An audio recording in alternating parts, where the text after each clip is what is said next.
One of the most significant aspects of healing and the shift that happens is moving from knowing to doing, from knowing something to being able to integrate it into how you think, feel, and show up. And recently I was having a conversation with somebody in which I thought about it in a little bit of a different way. And I wanted to share it with you if you've ever found yourself beating yourself up because I know this already. I should be able to do it differently. Welcome. I'm Peggy Oliveira. Thank you for joining me. So I'm guessing that you can probably relate to that idea that you know something and yet you still struggle with being able to implement it or kind of live from that place of knowing. And in all reality, that shift that happens is actually so much a part of what healing actually is. No matter what practices we might be talking about, what struggles might be present, truly, the biggest part of healing is going from the things that we know, moving through ultimately to a place of being able to trust that. And the process of getting there is the process of healing. The things that we do, the time that it takes, the experiences that need to be reinforced over and over again. That is the process. And that is how we get from knowing to really kind of being. So if you can relate to that, if you have found yourself feeling frustrated, share in the comments with me. It is something that in my work over the years has really caused people to doubt themselves, doubt their capacity, feel like they're weak because they're not getting it, feel ashamed because they think they should be able to do something, and ultimately, unfortunately, often give up on healing because they think it's just not available to them.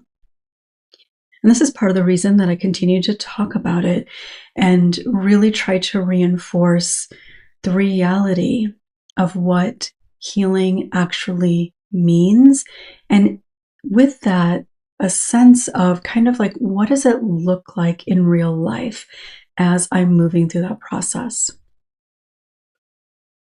So I think probably most people watching this video can recognize that they know intellectually that abuse is not a child's fault, that they're not responsible for the chaos going on around them. Now, there may be a part of them that doesn't yet believe that, but on an intellectual level, I think probably most people, particularly if they're looking at a more objective, from a more objective viewpoint, or looking at somebody that they care about or something like that, most people can say that and kind of believe that that is real. And the frustration can come from, okay, I know this. And especially for people that kind of view themselves as being kind of smart, have common sense, being intelligent, that frustration can be really significant, and it can have an impact on some of the, not just how they feel, but even in kind of giving themselves permission to continue going, even without not being able to implement it. And I've seen this happen quite often. So most people can say, I know this. And the challenge comes from, why can I not do something with that? Why do I keep doing this? Why do I keep falling back on that? Why am I having such a hard time believing that I'm not responsible, or whatever else it might be, letting go of shame? And the reason is, and certainly I've talked about this before in other ways, but what you believe about who you are as a result of the trauma. First of all, it's not just what you believe about who you are within the trauma or around the trauma. What you end up believing about who you are is a belief deep at your core about who you are and what you deserve in the world. And much of the time, especially before healing, and certainly as a child, that belief in who you are, there's no questioning it. It just is. And you will find reasons. If somebody says, well, why do you believe that? You'll be able to come up with reasons. You might even come up with examples that you believe prove that that is real and true. So when you're fighting against something that is so deeply ingrained that it feels like truth as much as the truth of needing air to breathe, changing that is really complicated. It's complex. It is multi-layered. You hear me say that a lot because that is the reality of it. And so we believe those things. What we know intellectually is here, right? It's in our head. We can process that. We can understand it. It can make sense, but it's cognitive. What we believe in terms of who we are and what's possible for us, that is not a cognitive thought process because, as I said, it's just something that we know. And if somebody were to say, why do you believe that? Oftentimes, especially the younger you are, the less aware of things that you are, you're likely going to say, because, or it just is, or it's just the reality, or something along that line. Or you may point to something very specific that you think is evidence of that. Because it's something that you have believed for so long. And you've believed it not based on truth, but based on what you needed to be able to believe at the time to get through it. So there is the knowing, and often it is that knowing that gets people to start their journey because they recognize, okay, I can see this. Maybe there's something I can do. You're not necessarily, generally speaking, going to be going into it thinking, okay, there's something I can do to be free of this belief and be able to trust in my worthiness. You're not speaking to yourself generally in that way, but there's this kind of drive to shift, to get to a place that there's a part of you that knows is available. So from the knowing,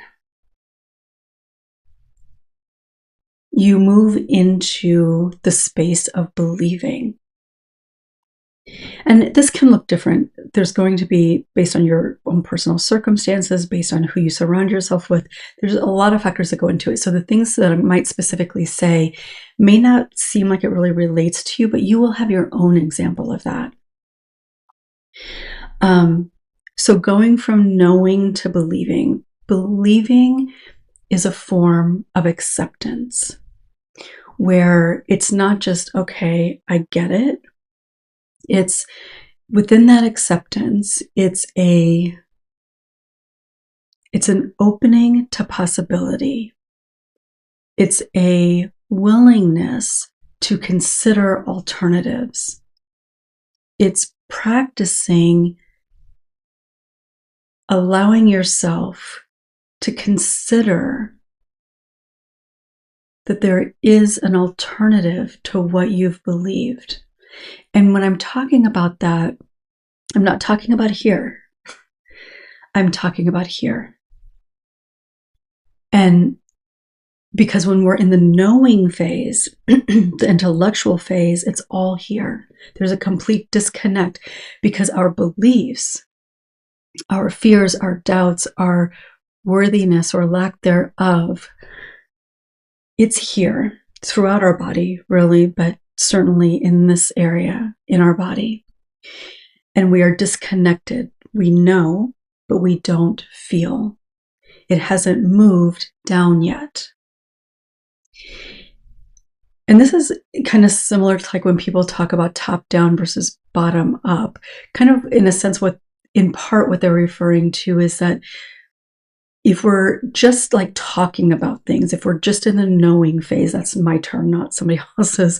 But if we're just in that phase, we are just here, right? We're like a talking head without any connection to the part of ourselves that is really existing in the world, without a compass, without a map, in a way. So believing is creating the opportunities to begin to shift from here to here. And that happens through practice. And I know that it can be really difficult to see how that actually works, or to really kind of have a concept of how that unfolds. If you haven't experienced it, or if it hasn't been, like, in a sense, like pointed out.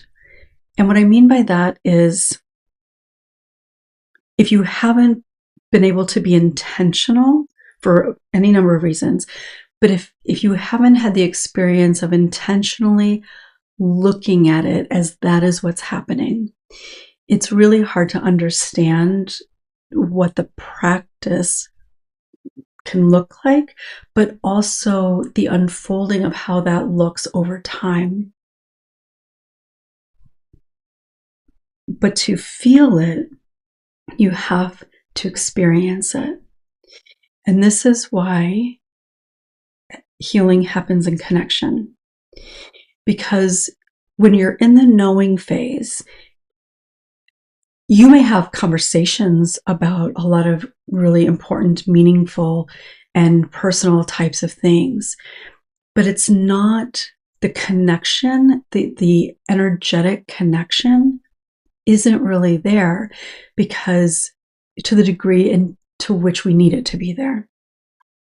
Because if you aren't yet able to believe it here, to take it in here, then the level to which you're taking in that connection is still up here. So it's not able to kind of integrate. You're not able to internalize or metabolize that experience in the way that is necessary as part of the practice. So through practicing, whether it's connection or challenging your thoughts, being able to look at things that you're doing maybe a little bit more objectively, being able to think about and feel, how would this feel to me? What would I really want somebody that I care about to think in this circumstance? When you allow yourself to feel a connection to that versus just thinking, well, of course I wouldn't think negatively about this person, or of course I wouldn't blame them. That's an important part of knowing, but then we work to believe it, to believe that that is actually the reality, and then to open the door to recognize that, okay, I can feel the possibility that that could be true for me. And if you've had any shifts in any sort of kind of experience, really, like, oh my gosh, I'm kind of drawing a blank, but if there's something that you wanted to do and you haven't yet done it, you can have ideas about what it would be like to do that thing, right? Whether it's kind of like feeling excitement about it or anxiety about it or whatever it might be, or the enjoyment that might come from it or the peace that might come from it, you can get a sense of that, right? In your mind, you understand maybe the concept of it. When you experience it, it's a very different experience, right? The way that you kind of, the way that your body, the way that your whole system is involved with that is very different than imagining what it might be like. So in this believing phase, we need the practices to help our body, our nervous system, our heart, and our mind to come together. Because our mind already knows or has an idea, but we haven't felt it yet. We haven't allowed ourselves to experience it yet. And an interesting thing about this is that in reality, depending on what it is that we're talking about, a lot of times you might have experienced it, but because you weren't yet in a place where you were intentional or mindful about it, it didn't register because you weren't connected to your body. So you've experienced things. There's no doubt that you've experienced things that could be a practice in getting to a place where you really truly believe and trust in something. But because it didn't fit with what you believed or expected, because you minimized it or whatever the case might be, you weren't able to integrate it in a way that allowed your mind and your body to come together. And I've certainly talked about that before. So that can happen, but if we're not aware that it's happening, then it doesn't register. It doesn't create the practice that we need, because when we're practicing it, we have to be aware that we're experiencing it. We have to recognize what's happening. We have to recognize and be present with the connection instead of being in our head around fears of, what is this person thinking about me? What are they, did I say something wrong? What if this doesn't go well? Which is where a lot of us tend to be much of the time. And if we're there, we're not able to fully experience the connection. We're not able to experience on a physiological level, a somatic level, however you want to think about it, a nervous system level. We're not able to experience it on that level in a way that is a healing practice, because we're so caught up in our mind, whether it's thoughts or it may be a feeling that we have that is based in fear. So maybe our nervous system response, our survival response, isn't yet allowing us to do that, to really take it in. And that's why it's important to have both of these things come together. So when you're on this journey, every time that you practice, when you're able to look at that experience and internalize it, it begins to chip away at those old beliefs. It begins when you're doing it intentionally, when you're able to reflect on it and recognize the truth of it, assuming that it's a good experience or even a neutral experience. Negative experiences are something different, and that's not what I'm talking about here. I'm talking about, let's just kind of assume that nothing really bad is happening. So if that's the case, then I'm not talking about those types of experiences. But being able to reflect on those experiences and recognize, okay, that actually did feel okay, or that nothing bad did happen, or I thought that they might respond this way, but they actually didn't. And when you do that with intention, you are connecting that reality, that knowing, to what your body then is able to experience.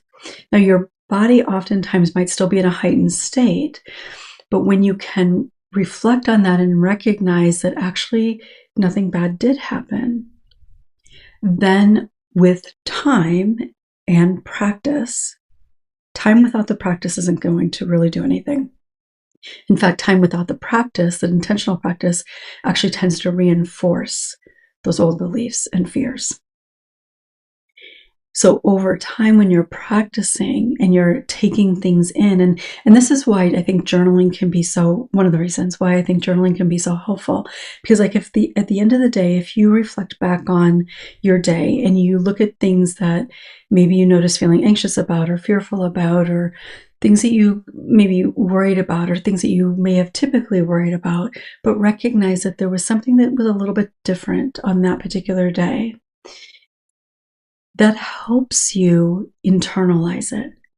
Because it is quite natural for us to go about our day and not really notice the things that are happening.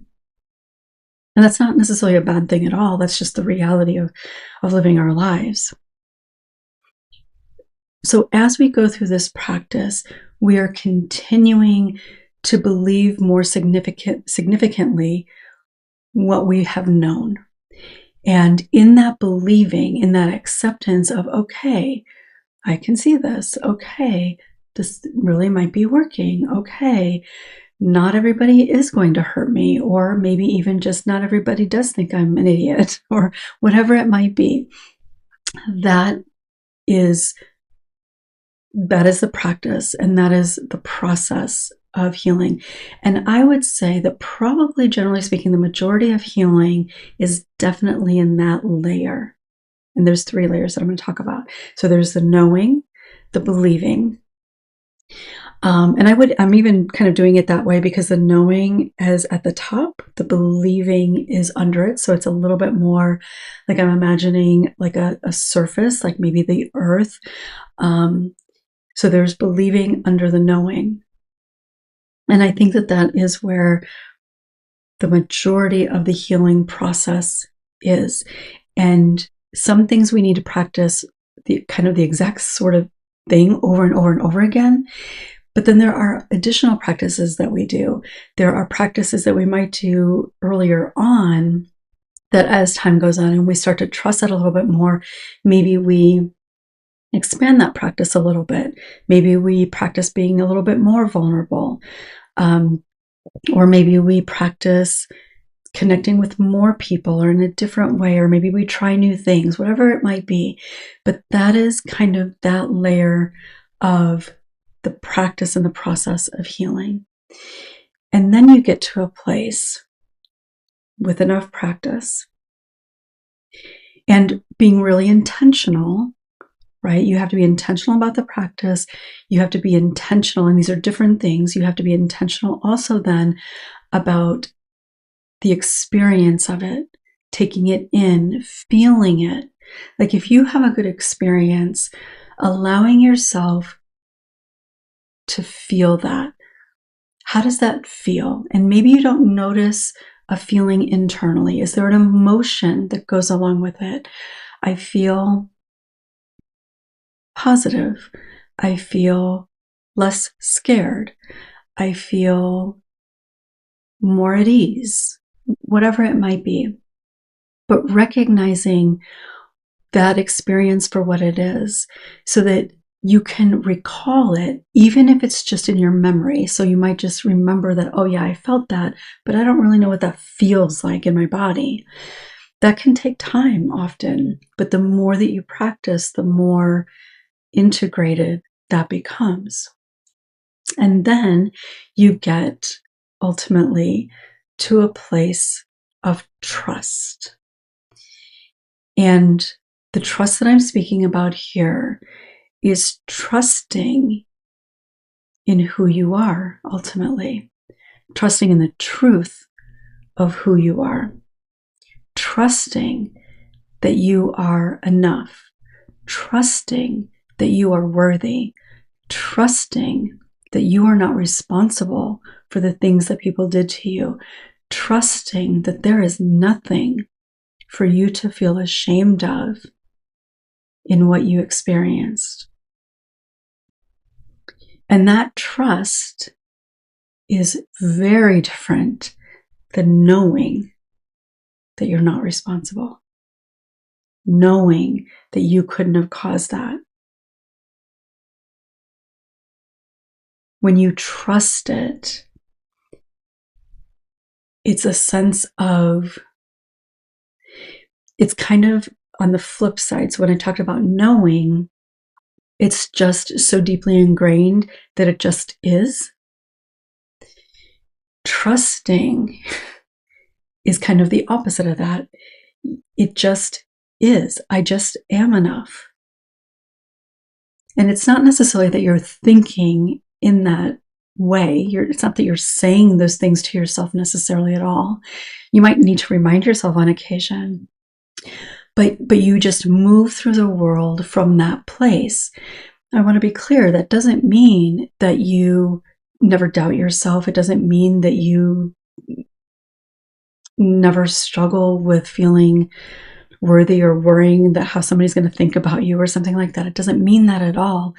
It means that when you come into those situations where that might happen, you're coming at it from this really rooted place. And I'm emphasizing that term very intentionally, because that trust is the rootedness of who you are. And who you are is worthy. Who you are is somebody that never deserved for those things to happen. Who you are is somebody who was a child who deserved protection, love, and safety. That is the reality. That is the truth of who you are and who you have always been. And that layer of trust, knowing, believing, trusting. The trusting is the rootedness.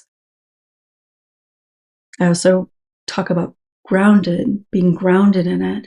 But the grounding, when I think of rootedness, it's sturdier, it's stronger, it's that just that deep knowing without having to think about it.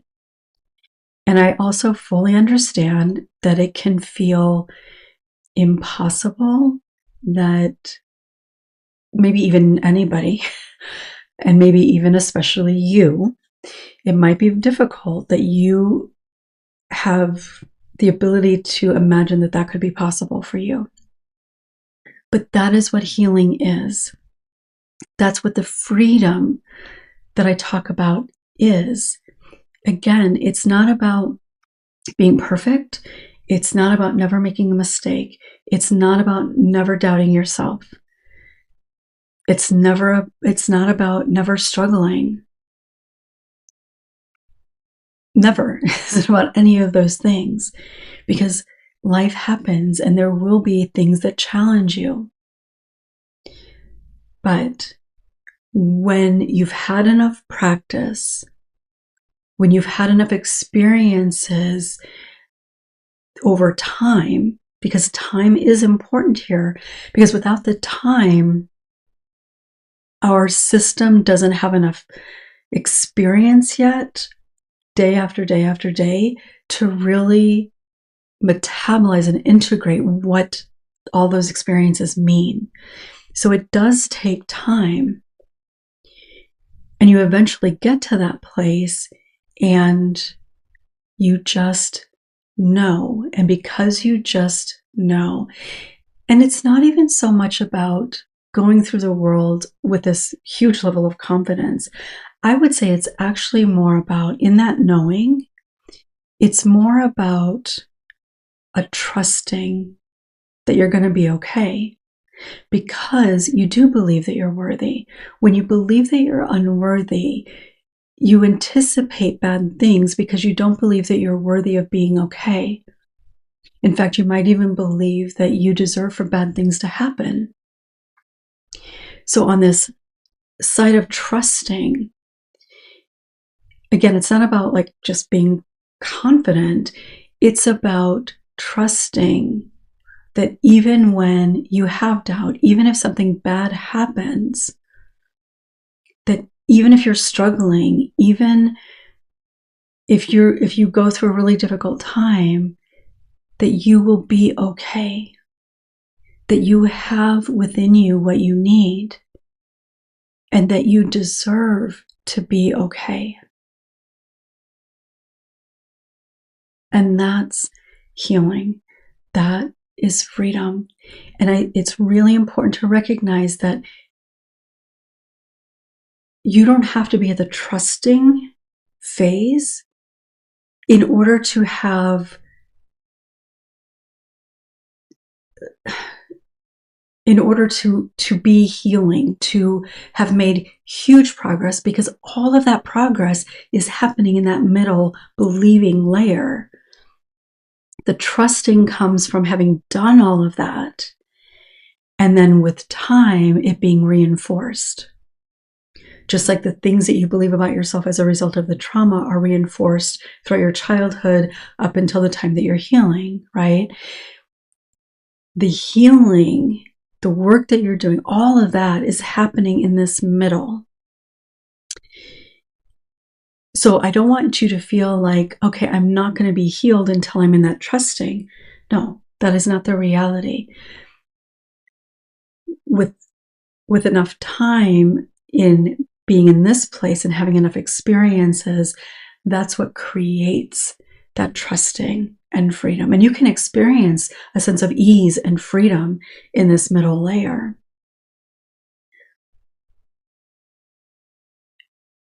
However, in this middle layer is where things can kind of maybe a little bit more easily creep back in, where you might doubt yourself a little bit more, where your healthy ways of coping may feel a little bit more challenging at times, depending on what's going on, how vulnerable you might feel. I also want to be clear that in that trusting foundational place,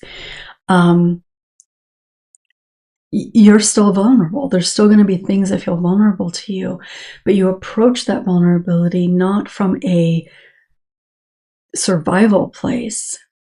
So you can approach that with your nervous system feeling rooted, that it's going to be okay.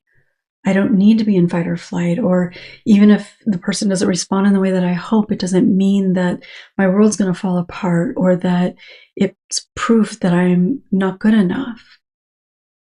And that is the difference. And I think that being able to recognize the significance and the reality of that is so important, because people so often doubt themselves, question themselves, fear that they're not going to be able to get there. They think that I know this, and so I should be able to do this. And there's something wrong with me. And that just simply is not the reality. We're in this middle phase for a very long time.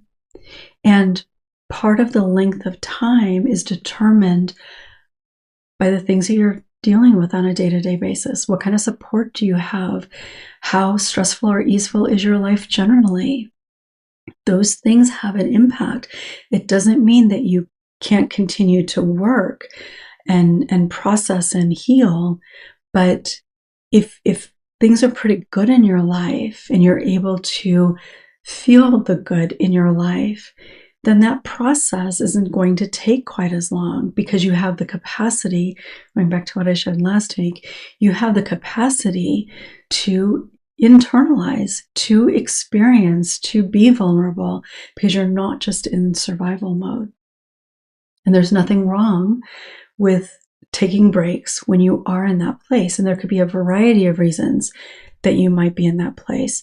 And I want it to be clear as well that even in those times, if you're able to be mindful at times, if you're able to still practice some things that are good for you with intention, if you're able to come through it, and even if you did maybe judge yourself a little bit, but able to go back and reflect on it and think, okay, that isn't really true, and I really wasn't feeling well, or I really did need time for myself, or whatever it might be, that is part of the healing as well.